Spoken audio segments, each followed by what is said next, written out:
खबरों में आगे बात करते हैं सुल्तानपुर की, जहां पर महामारी अधिनियम और आचार संहिता उल्लंघन का मामला है। मामले में पेशी पर नहीं पहुंचे हैं आप सांसद संजय सिंह। पिछली बार सुनवाई में कोर्ट ने जारी किया था जमानती वारंट, जहां पर बंदुआ कला के हसनपुर गांव से जुड़ा है ये पूरा मामला, और आखिरकार नहीं पहुंचे हैं। तो बड़ी खबर आपको बता रहे सुल्तानपुर से, जहां पर महामारी अधिनियम और आचार संहिता उल्लंघन का ये पूरा मामला है। मामले में पेशी पर नहीं पहुंचे हैं आम आदमी पार्टी के सांसद संजय सिंह। पिछली बार सुनवाई में कोर्ट ने जारी किया था जमानती वारंट।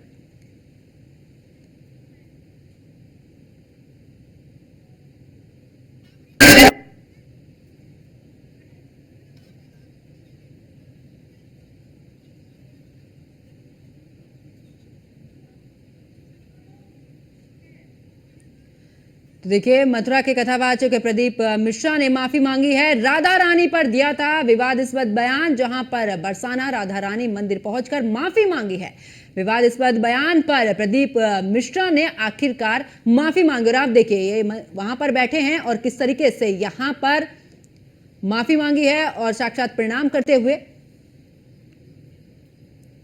तो प्रदीप मिश्रा ने मांगी है माफी, और सीधी तस्वीरें आपको दिखा रहे हैं जहां पर मथुरा से कथावाचक प्रदीप मिश्रा ने माफी मांगी है। राधा रानी पर दिया था विवादास्पद बयान, बरसाना राधा रानी मंदिर पहुंचकर, देखिए मंदिर से सीधी तस्वीरें आपको दिखा रहे हैं कि कैसे यहां पर मंदिर में पहुंचकर माफी मांगी है, और विवादास्पद बयान पर प्रदीप मिश्रा ने यहां पर माफी भी मांगी है और पहुंचे हैं मंदिर।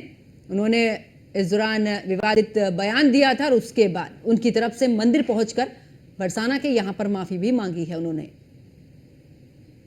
आपको बता दें कि इसको लेकर तमाम साधु संत यहां पर नाराज नजर आए थे और उसके बाद लगातार विरोध भी हो रहा था। मथुरा में भी बैन करने की बात यहां पर की गई और उसके बाद आखिरकार अब माफी मांगने मंदिर पहुंचे हैं प्रदीप मिश्रा। सीधी तस्वीरें हम आपको दिखा रहे हैं जहां पर मथुरा से कि बरसाना राधा रानी मंदिर पहुंचकर ये माफी मांगी गई है, और राधा रानी के चरणों में पहुंचे हैं प्रदीप मिश्रा, जहां पर उन्होंने माफी भी मांगी है।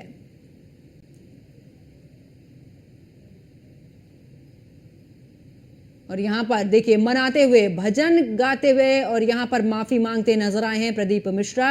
सीधी मंदिर से तस्वीरें, जहां पर आपको बता दें कि मंदिर पहुंचे हैं बरसाना के, राधा रानी मंदिर पहुंचे हैं जहां पर उन्होंने माफी मांगी है। इससे पहले उनका एक विवादित बयान सामने आया था और जिसके बाद साधु संतों में भी काफी रोष था और मथुरा में नहीं जाना, यानी कि एंट्री नहीं मिलेगी, इसको लेकर भी कहा गया था और बैन करने की बात कही गई थी। आखिरकार अब बरसाना पहुंचे हैं राधा रानी मंदिर, जहां पर पहुंचकर राधा रानी से माफी मांगी है। यहां पर साक्षात प्रणाम करते हुए यहां पर माफी मांगी है, भजन किया और माफी मांगते नजर आए हैं प्रदीप मिश्रा।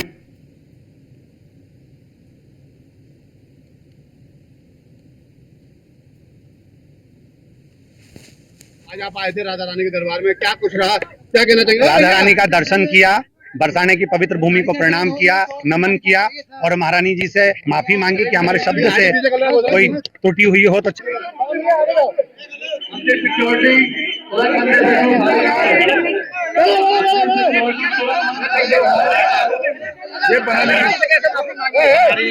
माता राधा रानी के चरणों में आज यहाँ पर आना हुआ और लाडली जी ने खुद इशारा कर बुलाया तो तुरंत यहाँ आना हुआ और प्रवासियों के बीच आना हुआ। मेरी वाणी से, मेरे शब्दों से जो भी चोट लगी हो उसके लिए मैं क्षमा चाहता हूँ। मेरी महारानी जी से, मेरी राधा रानी जी से, किशोरी जी से, लाडलू जी से क्षमा चाहता हूँ। और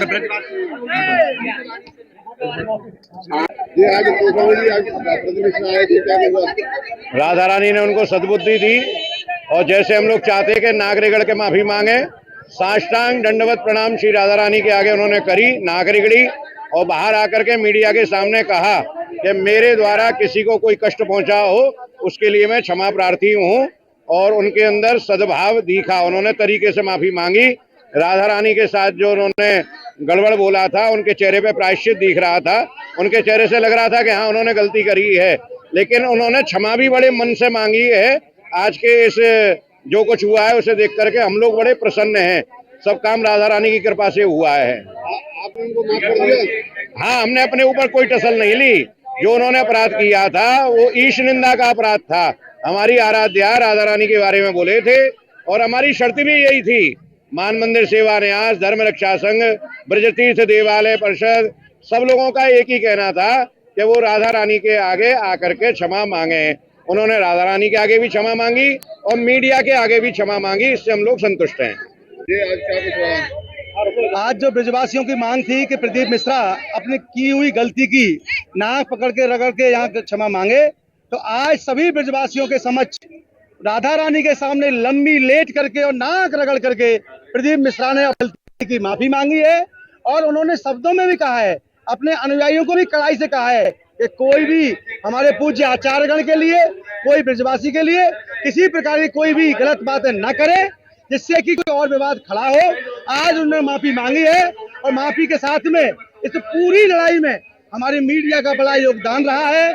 हम सभी के साथ में ब्रजतीर्थ देवालय न्यास, धर्म रक्षा संघ, मान मंदिर, सभी संतजन, सभी ब्रजवासियों का बड़ा योगदान रहा है। मिश्रा ने माफी मांग ली हो, लेकिन अभी कुमार स्वामी उन्होंने भी कृष्ण को लेकर उड़ा दिया, उसके लिए क्या करने जा रहे हैं? कुमार स्वामी के लिए तो इनसे बड़ा करने जा रहे हैं। कल उनका भी यहाँ इंतजाम, जहाँ वो कार्यक्रम करते हैं, उनको शर्म आनी चाहिए।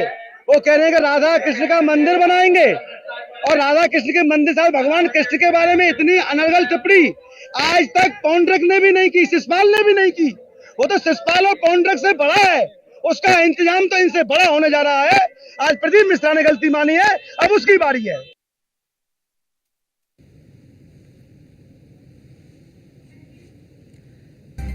तो देखिए, राधा रानी पर विवादित यानी विवादास्पद बयान दिया था प्रदीप मिश्रा ने और इस दौरान उन्होंने माफी मांगी है। और ज्यादा जानकारी के लिए हमारे संवाददाता महेश सिंह मथुरा से हमारे साथ में जुड़ चुके हैं। महेश, अगर बात करें तो प्रदीप मिश्रा पहुंचे हैं बरसाना राधा रानी के मंदिर के सामने, साक्षात इस दौरान प्रणाम भी किया है और उसके बाद माफी मांगी है। देखिए, मैं आपको बता दें, जिस दिन साधु संतों ने यहाँ बरसाने में बैठक करके एक चेतावनी दी थी कि अगर प्रदीप मिश्रा 4 दिनों के अंदर माफी मांगे नहीं आते हैं तो उनके खिलाफ एक और भी ज्यादा बड़ी निर्णय लिया गया था कि उनको बेड क्षेत्र में घुसने नहीं दिया जाएगा। उसके पश्चात ही प्रदीप मिश्रा 4 दिनों के अंदर यहाँ बरसाने पहुंचे और आज बरसाने पहुंचकर उन्होंने दंडवत राधा रानी के मंदिर में पहुंचकर दंडवत प्रणाम किया और पूरी रचना की। साथ उन्होंने यहाँ के मथुरा के सभी ब्रजवासियों और साधु संतों से माफी मांगी है और इसके साथ उन्होंने अपने जितने भी लोगों से कहा है कि कोई भी अनर्गल टिप्पणी किसी भी साधु संत के लिए ना करे जिससे कोई नया विवाद खड़ा हो। लेकिन यहाँ पर अगर बात की जाए कि मथुरा के साधु संतों ने जो बैठक की थी और उस बैठक से बड़े जोर शोर से कहा था कि हम ब्रजवासी जो हैं हम भगवान इंद्र से नहीं डरे, हमने उनको झुका दिया। तो प्रदीप मिश्रा क्या है उसी का परिणाम देखने को मिला है कि 4 दिनों के अंदर प्रदीप मिश्रा जो कि कथावाचक है वो आज बरसाने पहुंचकर राधा रानी के मंदिर में पहुंचे हैं और दंडवत जो ब्रजवासी चाह रहे थे जिस तरीके से राधा रानी के मंदिर पहुंचे और दंडवत प्रणाम करें और क्षमा याचना करें, उसी तरीके से उनको क्षमा याचना करते देख करके मथुरा के साधु संत और ब्रजवासी सभी अपनी खुशी का इजहार कर रहे हैं और उन्होंने उनको माफ भी किया है। बिल्कुल। और इस दौरान अगर बात करें तो महेश, क्योंकि बिल्कुल महेश वापस लौटूंगी और हमारे साथ में आचार्य प्रमोद कृष्णम जी भी हमारे साथ में जुड़ चुके हैं, पूर्व कांग्रेस नेता हैं। आचार्य जी, अगर बात करें, क्योंकि लगातार इस दौरान विवादास्पद बयान दिया गया था, आखिरकार राधा रानी के चरणों में जाना पड़ा और माफी भी मांगनी पड़ी। बिल्कुल बिल्कुल बिल्कुल।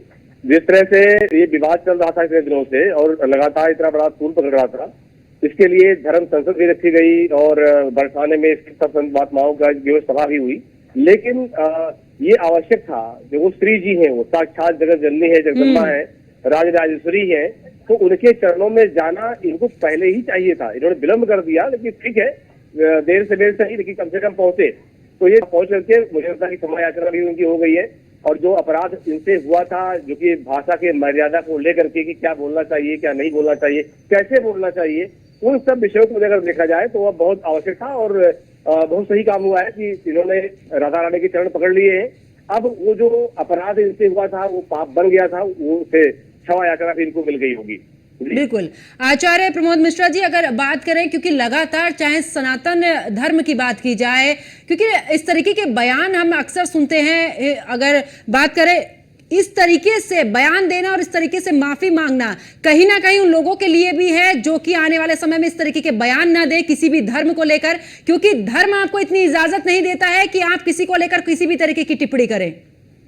बिल्कुल सही बात है। ऐसा आने वाले भविष्य में भी जैसे बहुत सारे ऐसे कथा वाचक अपने आप को कहते हैं, लेकिन कहीं ना कहीं व्यास की मर्यादा क्या होती है, व्यासपीठ की मर्यादा क्या होती है, इसका ज्ञान उनको नहीं होता है। ऐसे आने वाले भविष्य में धर्म को लेकर के, पुराण को लेकर के, कथा को लेकर के कोई ऐसी बात न बोले जो अमर्यादित हो, जो मर्यादा के खिलाफ हो।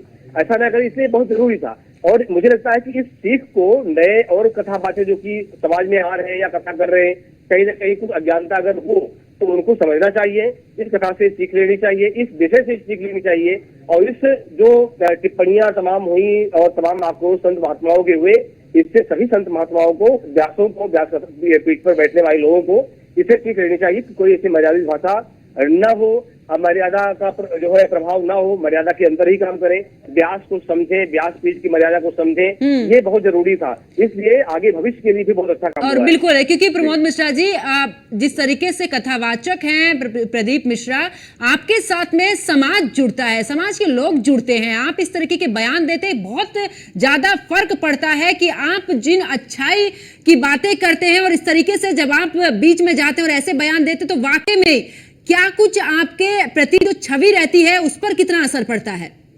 बिल्कुल सही बात है। अब जैसे प्रदीप मिश्रा जी जैसे ऐसे इस कथावाचक यहाँ की, जब इनको देश में और विदेशों में भी लोग सुनते हैं, जो सनातन धर्म के अनुयायी हैं, सनातन धर्म के मानने वाले, जानने वाले, समझने वाले लोग हैं, वो जुड़ते हैं।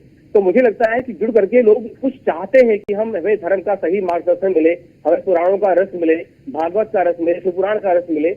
तो रस के माध्यम से आप रस दिलाइए, अच्छी बात है। व्यास जी भी ये कहते हैं कि रसिका भूमिका, व्यास जी का शास्त्र है वो, व्यास जी का पुराण है वो, तो आप पढ़ाइए, व्यास गद्दी बैठ करके समझाइए, सुनाइए, लेकिन मर्यादा के अंतर्गत। क्योंकि जो हमारी जनरेशन है, हमारी पीढ़ी है, उसको ज्ञान चाहिए, उसको बहुत जरूरी है।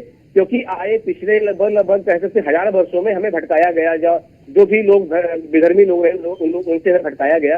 लेकिन अब नए कथावाचकों से एक उम्मीद रखते हैं सनातन धर्म के मानने वाले लोग, लेकिन नए कथावाचक की ऐसी कोई बातें करें जो कि अमर्यादित हो, तो सनातन क्या सीखेगा, हमारी आने वाली जनरेशन क्या सीखेगी, हमारे आने वाली पीढ़ी सब क्या सीखेगी। इसलिए बहुत जरूरी था कि प्रदीप मिश्रा जी ही नहीं, और भी जो अन्य कथावाचक हैं आज के समाज में चल रहे हैं, इनके माध्यम से उनको भी ये मार्गदर्शन मिलेगा कि हमें भी ऐसी कोई गलती नहीं करनी है और न कोई गलती करनी चाहिए जिससे सनातन का कहीं न कहीं से अपमान हो, या सनातन धर्म के लोगों का अपमान हो, या नई जनरेशन को कोई ऐसी गाइडलाइन मिले, कोई ऐसी शिक्षा मिले तो ये जो चीज समझने की योग थी। इसलिए बहुत आवश्यक काम हुआ है, बहुत अच्छा काम हुआ है जी। बिल्कुल। हिंदू धर्मगुरु आचार्य प्रमोद मिश्रा जी, आप हमारे साथ में जुड़े और जिस तरीके से आपने बात रखी, आपका बहुत बहुत शुक्रिया। तो देखिए, कथावाचक प्रदीप मिश्रा ने माफी मांगी।